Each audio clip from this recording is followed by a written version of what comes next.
Trade République, la banque pour mieux dépenser, épargner et investir présente Sud Radio, les incontournables de l'argent. Thomas Binet.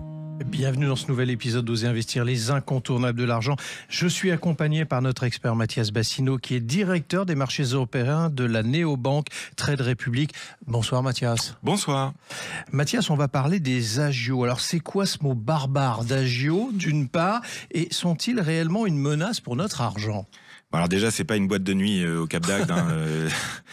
C'est un terme bancaire pour signifier un frais. Donc ce sont des frais qui concernent les découverts principalement, et c'est les intérêts ou les frais que vous payez sur le fait que vous soyez à découvert.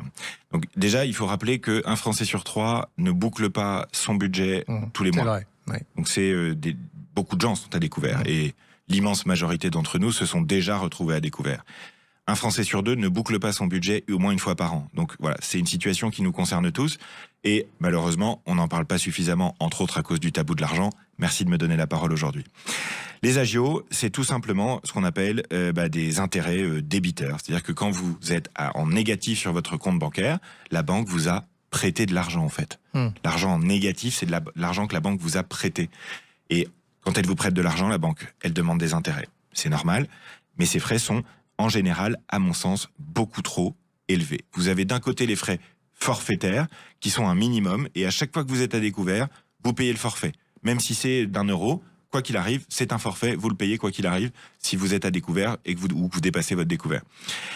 Vous avez aussi les frais forfaitaires, proportionnels, c'est-à-dire en pourcentage, qui eux dépendent de la taille de votre découvert et du taux d'intérêt effectif qui est appliqué.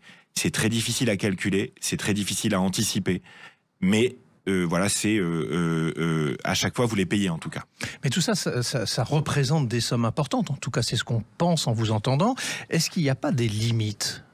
Alors si, la loi fixe un cadre pour ces frais-là, puisqu'en fait, il arrive souvent que les personnes qui sont à découvert et qui donc payent les agios sont des personnes plutôt fragiles financièrement en général, et que quand vous êtes fragile financièrement, les agios que vous payez, ça vous met encore plus en difficulté en fait. Donc face à ça, il y a une loi qui fixe un cadre. Les frais sont limités à 8 € par opération. C'est les petites lignes de 8 € que vous voyez parfois sur vos relevés bancaires. Un maximum de 80 € par mois. Si vous avez souscrit à une offre spécifique, c'est 4 € par opération avec un maximum de 20 € par mois et 200 € par an. Et si la banque vous considère comme ce qu'on appelle un client fragile, ce qui est une définition juridique en France, des personnes fragiles du point de vue bancaire, eh bien ces personnes-là, on ne peut pas leur prélever plus de 25 € par mois. Ce sont des limites. Mais malgré tout, pour les plus petits budgets, ça représente effectivement des sommes importantes. Alors c'est très clair ce que vous venez de nous dire, mais alors, du coup on se pose quand même une question. Comment on répond à cette situation? Je vais être très direct, très simple et très clair. Et c'est pas drôle. La seule solution, c'est de pas être à découvert. Pour pas être à découvert, la meilleure solution, c'est d'avoir son budget, de faire un budget, c'est-à-dire au début du mois.